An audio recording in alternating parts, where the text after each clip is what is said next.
Package being delivered. It was the Thursday before the final summer-long weekend.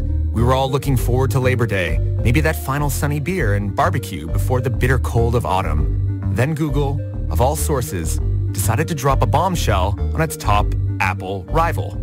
Its security team had found a major hack of iPhones. Cybersecurity experts at Google discovered a plot to hack a massive number of iPhones over a 2-year period. Researchers found a group of hacked websites that exploited vulnerabilities in Apple software that would have given hackers access to users' contacts, photos, and location data. It might be the biggest and most insane hack of the normally impossible to hack iPhone in years. On this week's episode, we've got Motherboard reporter Joseph Cox, who first reported the story, to break down this hack. I'm Ben Maku, and this is Cyber. So, Joseph, how did the world find out about probably maybe the biggest iPhone hack ever that's ever been reported, at least? So on Thursday night, Google Project Zero, which is sort of a research section of Google, dropped... I really can't exaggerate how big of a find this was, or a bombshell it was, in a blog post that they just posted online. And it's, as you said, detailed the biggest hack against iPhones that's ever been at least reported. There was no, embargoed release sent out to journalists, nothing like that. It was just blog post, and then I saw it come up on Twitter from various accounts. And it really immediately shook the information security world. Well, I mean, that's the thing, is the significance of this is wild, because iPhones are typically not very easy to hack. And I mean, how much does an iPhone 0 day go for? Like, how much can you get for that? Right, exactly. Hacking iPhones is still really, really hard. It is pretty expensive as well. A full iPhone hack is going to be anywhere from $1 to $3 million, potentially more as well. I guess just to lay out sort of what Google actually found was that they found that a few websites that were malicious were, if you visited that site, you would get automatically infected with iPhone malware. It didn't discriminate where you were connecting from, who the target was, or anything like that. You visit the wrong website on your iPhone, they can then steal your messages, your location, your passwords, everything. And we've never seen, at least from the reporting, we've never seen an iPhone hack this broad. Usually, when a government wants to hack an iPhone, they'll send a specific link to a specific target. So the UAE may send a link to a dissident, and once they've hacked it, maybe they'll remove the website, so it doesn't get discovered or something like that. These, according to further reporting by TechCrunch, they were being indexed in Google, the malicious websites. That's how long they were up for. For at least 2 years, these websites were indiscriminately hacking iPhones. And that's what Google Project Zero found and disclosed in its blog post, and that 5 iOS exploit chains were being used, which is an insane amount, which, as you say, these are expensive things. This was clearly a hacking actor campaign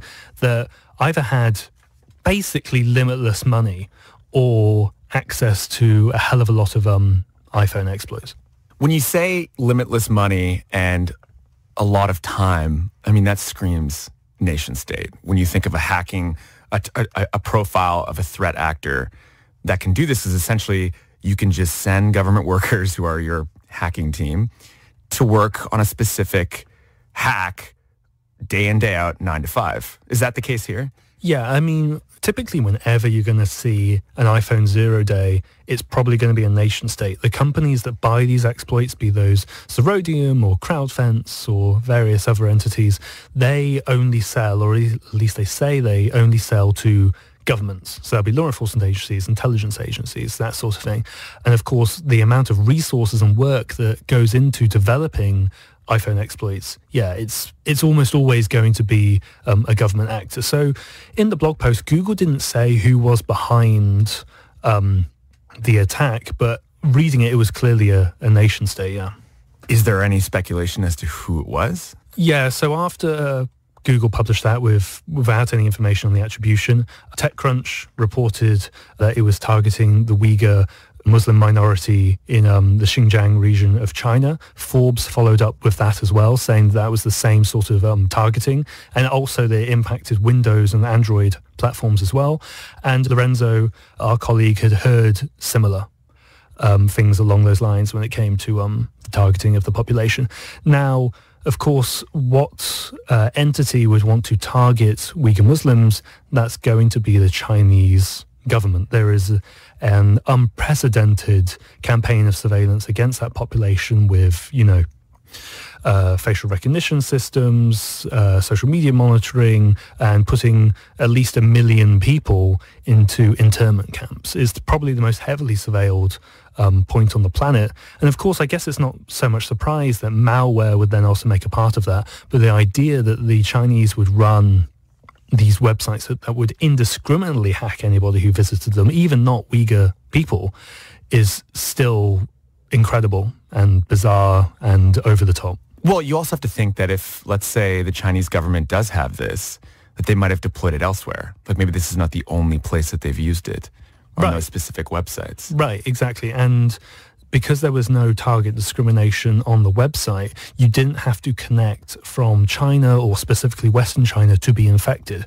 So the people who may visit these websites, and again, we don't know the specific websites because Google hasn't released them, but if they're going to be Asian, you could imagine that maybe researchers have visited those websites as well, potentially journalists.